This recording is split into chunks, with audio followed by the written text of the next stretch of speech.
இந்த வருஷத்தோட night of champions pay-per-view நடக்கிறதுக்கு இன்னும் ஒரு சில நாட்களே இருக்குது. இந்த வருஷம் நைட் ஆஃப் சாம்பியன்ஸ் பேப்பர்வியூல king and queen of the ரிங்கோட ஃபைனல்ஸ் இருக்கு. அது மட்டும் இல்லாம ஜான்சினாவும் சிஎம் பங்கும் பல வருஷத்துக்கு அப்புறமா ரெசில் பண்ண போறாங்க. இன்னும் பல முக்கியமான மேட்சஸோட நைட் ஆஃப் சாம்பியன்ஸோட மேட்ச் கார்டு உண்மையிலே பிரமாதமா இருக்கு. ஸோ இந்த வருஷத்தோட ஒன் ஆஃப் த பெஸ்ட் பேப்பர்வியூவா இந்த நைட் ஆஃப் சாம்பியன்ஸ் பேப்பர்வியூ அமையும் அப்படின்னு நாம சொல்லலாம். இந்த வீடியோல நாம நடக்க போற நைட் ஆஃப் சாம்பியன்ஸ் பேப்பர்வியூல யாரு வின் பண்ண போறா, யாரு தோக்க போறா, யாரு ரிட்டர்ன் ஆக போறா, மேட்சஸ் எல்லாம் எப்படி முடியுது, இந்த மாதிரியான சுவாரஸ்யமான ப்ரெடிக்ஷன்ஸை தான் பார்க்க போறோம். இது எக்ஸ்க்ளூசிவான நம்ம ரெஸ்லிங் கமெண்ட்ரியோட நைட் ஆஃப் சாம்பியன்ஸ் பேப்பர்வியூக்கான ஒரு கணிப்பா இருக்க போகுது. ஸோ வீடியோவை ஸ்கிப் பண்ணாம கடைசி வரைக்கும் பாருங்க ஃப்ரெண்ட்ஸ். நீங்க இப்பதான் முதல் தடவை நம்ம சேனல் வீடியோவை பாக்குறீங்கன்னா ரெஸ்லிங் செய்திகளையும் டாப் 10 வீடியோஸையும் பார்க்கறதுக்காக மறக்காம நம்ம சேனலை சப்ஸ்கிரைப் பண்ணி வச்சுட்டு பாருங்க.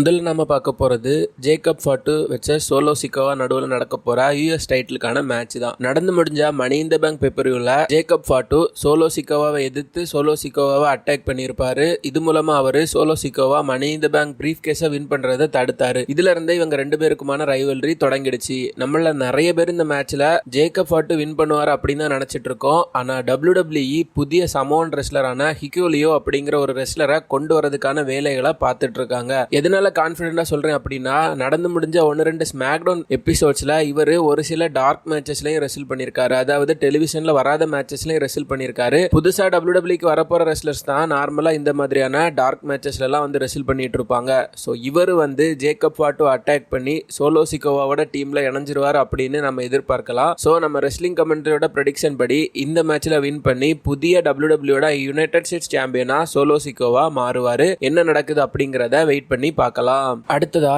ரியா ரிப்ளி வெர்சஸ் ரக்கேல் ராட்ரிகஸ்க்கு நடுவில் நடக்க போற ஸ்ட்ரீட் ஃபைட் தான். இனிஷியலா WWE Dominik Mysterio versus AJ ஸ்டைல்ஸுக்கான இன்டர்கான்டினென்டல் சாம்பியன்ஷிப்கான ஒரு மேட்சை தான் அனௌன்ஸ் பண்ணியிருந்தாங்க. நைட் ஆஃப் சாம்பியன்ஸ் அப்படிங்கிற பேப்பர்வியூட கான்செப்டே அன்னைக்கு WWE அவைலபிளா இருக்கிற எல்லா சாம்பியன்ஸும் அவங்களோட டைட்டிலை டிஃபெண்ட் பண்ணணும். எல்லா வருஷமுமே இது நடந்திருக்கு. ஆனா இந்த வருஷம் டாமினிக் மிஸ்டீரியோவுக்கு ஏற்பட்ட ஒரு இன்ஜுரினால அவரால் அந்த இன்டர்கான்டினென்டல் சாம்பியன்ஷிப்பை டிஃபெண்ட் பண்ண முடியாம போயிடுச்சு. அதுக்கு ரிப்ளேஸ்மெண்டா தான் WWE Rhea Ripley versus Raquel ராட்ரிகஸ்க்கான ஒரு ஸ்ட்ரீட் ஃபைட்டை கொண்டு வந்திருக்காங்க. ஆனா இந்த ஒரு மேட்ச் நல்ல ஒரு மேட்ச் அமையறதுக்கு நிறைய வாய்ப்பு இருக்கு. காரணம் என்ன அப்படின்னா, இதுக்கு முன்னாடி இவங்க ரெண்டு பேரும் NXTல நடந்த ஒரு சில மேட்சஸ்ல சூப்பரா பெர்ஃபார்ம் பண்ணிருக்காங்க. அது மட்டும் இல்லாம இந்த ஸ்டோரி லைனும் கொஞ்சம் பாக்குறதுக்கு நல்லா இருக்கு. ரெஸ்லிங் கமெண்ட்ரியோட ப்ரெடிக்ஷன் படி இந்த மேட்ச்ல ஜெயிக்க போறது ரியா ரிப்ளி தான். அதுக்கு மிக முக்கியமான காரணம் என்ன அப்படின்னு பார்த்தோம்னா, அடுத்ததா WWEயோட எவால்யூஷன் பேப்பர்வியூ வரப்போகுது. எவால்யூஷன் அப்படிங்கிறது உமன்ஸ்க்காக மட்டுமே WWE நடத்துற ஒரு பேப்பர்வியூ. இந்த பேப்பர்வியூல ரியா ரிப்ளி ஒரு மிகப்பெரிய மேட்ச்ல ரெஸ்ல் பண்ண போறாங்க அப்படிங்கிற ஒரு வதந்தி வந்துட்டு இருக்கு.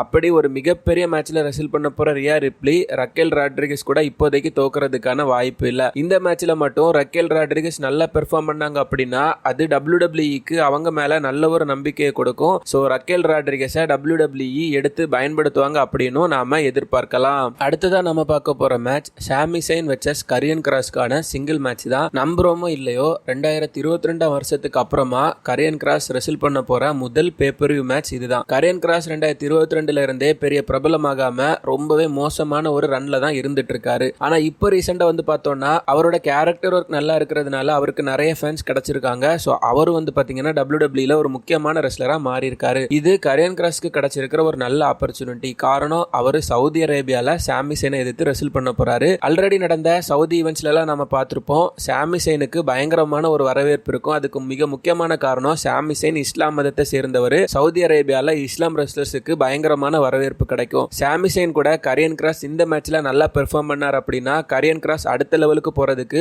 அவருக்கு ரொம்பவே உதவி பண்ணும். ஆனா நம்ம ரெஸ்லிங் கமெண்ட்ரியோட கணிப்பு படி இந்த மேட்சை ஜெயிக்க போறது 100% சாமி சைனா தான் இருக்க போகுது. ஒன்னு அவர் மேட்சை வின் பண்ணுவாரு, இல்ல அப்படின்னா அவர் ஒரு வில்லனா மாறுவாரு. காரணம் இதுக்கு முன்னாடி நடந்த ஒரு சில ரா எபிசோட்ஸ்ல சாமி சைனோட மனசை கரியன் கிராஸ் மாத்த ட்ரை பண்ற மாதிரி 1-2 பேக் ஸ்டேஜ் செக்மெண்ட்ஸ் எல்லாம் வச்சிருந்தாங்க. அதையெல்லாம் வச்சு பார்க்கும்போது சாமி சைன் ஹீல் டர்ன் பண்ணி வில்லனா மாறுறதுக்கான வாய்ப்பும் ரொம்பவே அதிகமா இருக்குது.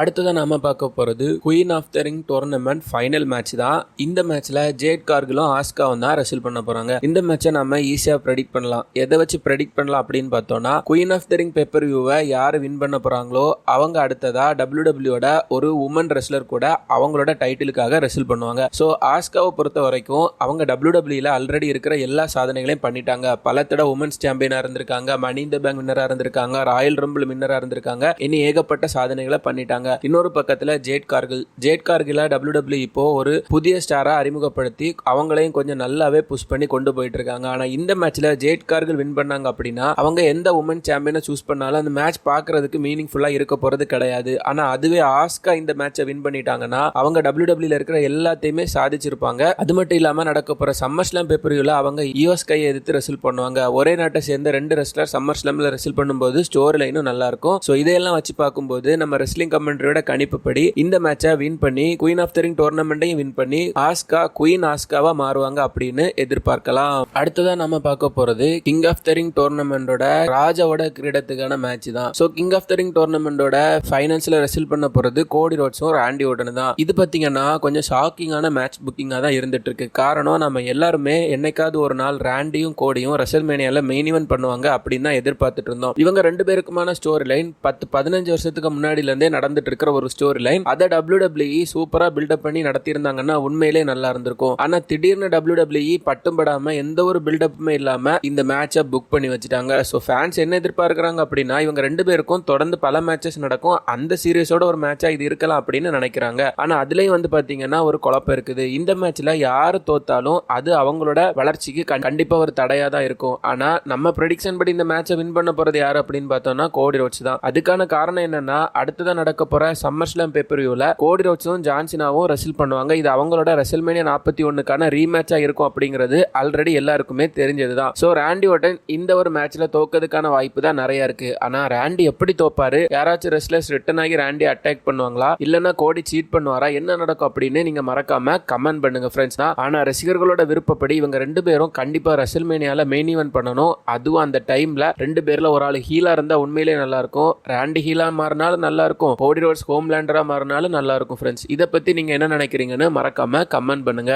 ஃபைனலா நாம பார்க்க போற மேட்ச் எது அப்படின்னா நைட் ஆஃப் சாம்பியன்ஸ் பேப்பரியோட மெயின் ஈவென்ட் தான். சோ இந்த மேட்ச் வந்து பார்த்தோம்னா சிஎம் பங்குக்கும் ஜான்சினாவுக்கும் தான் நடக்க போகுது. இந்த மேட்சுக்கான ஸ்டோரி லைனும் உண்மையிலேயே பலமான ஒரு ஸ்டோரி லைன் தான். இதுவும் பல வருஷத்துக்கு முன்னாடில இருந்தே நடந்துட்டு இருக்கிற ஒரு ஸ்டோரி லைன். ஆனா இதுக்கு வந்து பாத்தீங்கன்னா அந்த பில்டப் அப்படிங்கிறது கொஞ்சம் குறைவா தான் இருக்கு. ஆனா 2 பேரும் கட் பண்ண ப்ரோமோஸ் எல்லாம் கொஞ்சம் நல்லாவே இருந்துச்சு. அப்புறமா லாஸ்ட் வீக் நடந்த ஸ்மாக்டவுன் எபிசோடும் தரமா இருந்துச்சு. அதையெல்லாம் வச்சு பார்க்கும்போது இந்த மேட்ச் இந்த வருஷத்தோட one of the best match, இன்னும் சொல்ல போனா மேட்ச் ஆஃப் த இயர்ல கூட வரதுக்கு வாய்ப்பு இருக்கு. அந்த அளவு தரமான மேட்சா நடக்கும். அது ஏன் அப்படின்னா ஜான்சினாவும் சிஎம் பங்கும் எப்ப எல்லாம் ரெஸ்ல் பண்றாங்களோ அப்ப எல்லாம் ஒருத்தர் அவங்க பெஸ்ட்டை வெளியே கொண்டு வருவாங்க. சோ இந்த மேட்ச் ஒரு தரமான மேட்சா இருக்கும் அப்படிங்கிறதுல எந்த ஒரு டவுட்டும் கிடையாது. சோ நம்மளோட கணிப்பு படி இந்த மேட்ச் நடந்துட்டு இருக்கும்போது நம்ம செத் ராலின்ஸ் வந்து பாத்தீங்கன்னா அவரோட மணி இந்த பேங்க் பிரீஃப் கேஸை கொண்டு வந்து ஒன்னு கேஷ் இன் பண்ண ட்ரை பண்ணுவாரு, இல்லனா வேணும்னே சிஎம் பங்க் தோக்குற மாதிரி பண்ணி விட்டுட்டு போயிருவாரு.